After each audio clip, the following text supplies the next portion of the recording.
Assalamualaikum warahmatullahi taala wabarakatuh.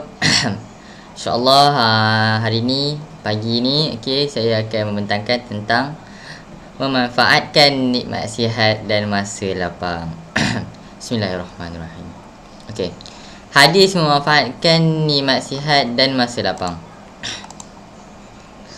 An Abi Abbas radhiyallahu anhuma qala an-nabiy sallallahu alaihi wasallam ni'matani maghbunun fihima katsirun min nasi sihhatu wal faragh.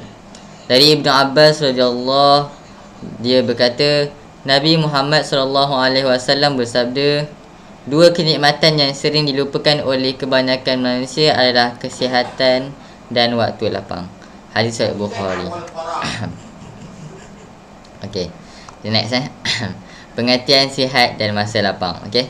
Sihat bermaksud suatu keadaan seseorang itu tidak menghadapi sebarang penyakit. Jadi sihat ni lah orang tu tak ada penyakit lah. Dia macam mana, dia fizikal dia kuat dan tak ada sebarang benda yang mengganggu badan fizikal dia macam tu.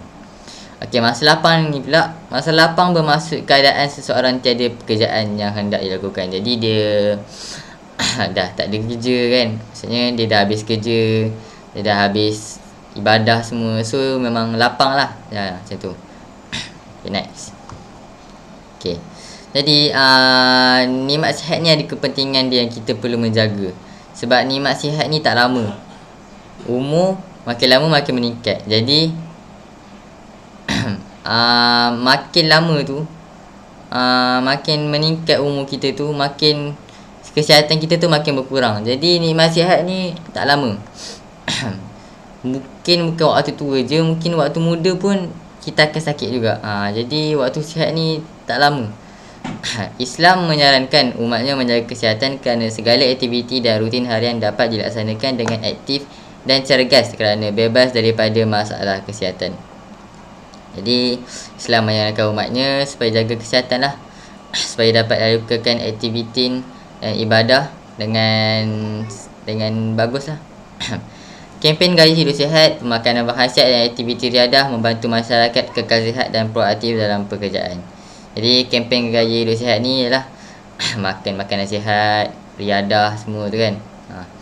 Melihara fungsi akal supaya manusia dapat berfikir dengan lebih kreatif dan inovatif. So bila kita sihat ni, kita punya akal dan fikiran pun sihat lah. Dia tak mengganggu lah. Kalau kita demam kan, kita tak sihat, kita sakit, so otak kita banyak fikir benda lain. So dia macam ni, dia akan efek lah kita punya akal fikiran kita. Kita punya mental akan terganggu lah kalau kita ada sakit. Kalau kita sihat, mental kita pun akan sihat. Next, keperluan mementingkan masa lapang. Jadi masa lapang ni benda berharga lah. Sebab masa ni berjalan dengan laju dan masa itu singkat. Sehari tu sekejap je, 24 jam, tapi kita rasa sekejap je. Tidur pun dah 12 jam kan. Jadi memang sekejap 12 jam tidur pun 6 jam kan. So memang sekejap memang sekejap gila masa ni. So masa lapang tu lagilah sekejap. Dan masa tu kita nak lakukan kita punya rutin harian lah kan. Kerja, belajar, ibadah semua tu kan. Jadi masa lapang ni memang sangat-sangat singkat. Hargai masa lapang dengan lakukan perkara-perkara yang bermanfaat, kerana manusia yang bijak dapat menguruskan masa dengan betul dan berkualiti. So manusia-manusia yang bijak ni, dia dapat menguruskan masa yang betul dengan berkualiti lah. Dia bukanlah waktu masa lapang tu dia tangguh kerja kan.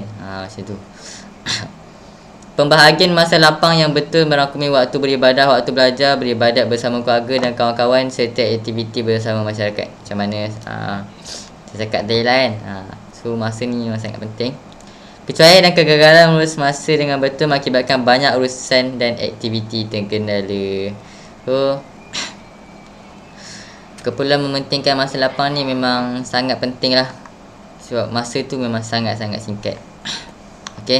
Kepentingan mensyukuri nikmat Allah. Melatih diri menjadi insan tawaduk kerana sifat rendah diri.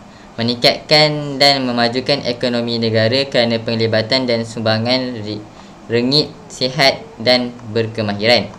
Bersyukur kerana mendapat nikmat adalah suatu kewajipan setiap hamba.